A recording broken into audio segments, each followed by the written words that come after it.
ஜல்லிக்கட்டு தடைக்கு நடிகர் விஷால் வரவேற்பு தெரிவித்ததற்கு பலத்த எதிர்ப்பு கிளம்பியுள்ளது. இதனிடையே திருச்சியில் தமிழ்நாடு வீர விளையாட்டு மீட்புக் கழகத்தினர் விஷாலுக்கு எதிராக போராட்டத்தில் குதித்துள்ளனர். இதுகுறித்து அமைப்பின் தலைவர் ராஜேஷுடன் எமது செய்தியாளர் விஜயகோபால் நடத்திய நேர்காணலை இப்போது பார்ப்போம். சென்னையில் விலங்குகள் ஆர்வலர்கள் சார்பாக நடத்தப்பட்ட விருது விழாவில் பங்கேற்ற நடிகர் விஷால் ஜல்லிக்கட்டுக்கு உச்சநீதிமன்றம் விதித்த தடை சரியானதே என்று அதற்கு வரவேற்பு தெரிவித்திருந்தார்.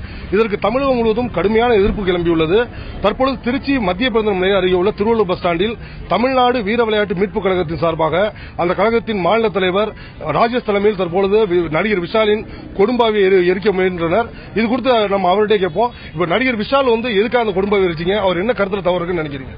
இல்ல, ஆக்சுவலா ஒரு 2 நாளைக்கு முன்னாடி ஞாயிற்றுக்கிழமை மணிக்கு ஒரு விலங்குகள் நல வாரியம் சார்பாக ஒரு அவார்டு ஒன்று கொடுத்தாங்க விஷாலுக்கு. அதை முடிச்சுட்டு அவர் பத்திரிகையாளர் சந்திப்புல ஜல்லிக்கட்டுக்கு உச்சநீதிமன்றம் வச்சிருக்க தடை வரவேற்கத்தக்கது அப்படின்னு சொல்லி பேட்டி கொடுத்திருக்காப்ல. அவர் இருக்கிறது தமிழ்நாட்டை தான் பொழப்பு நடத்துறது, தமிழ் மக்கள் தான் அவர் இவ்வளவு பெரிய இடத்துக்கு கொண்டு போய் வச்சிருக்காங்க. அவன் தமிழ் மக்களோட மனசையும் இதையும் அவர் புரிஞ்சிக்காம, கலாச்சாரத்தையும் பண்பாட்டையும் பற்றி தெரியாம அவர் இந்த மாதிரி ஜல்லிக்கட்டுக்கு தடை அப்படின்னு சொன்னது மிகவும் எங்களுக்கு ஒரு வருத்தத்தை தெரிவிக்குது. நாங்க நேத்துல இருந்து கண்டனம் தெரிவிச்சிட்டு இருக்கோம். இது வரைக்கும் எந்த ஸ்டேட்மெண்ட் கொடுக்கல. இதே நிலை தொடர்ந்தா கண்டிப்பா விஷாலோட வீடு முற்றுகை போராட்டம் நடத்தும்.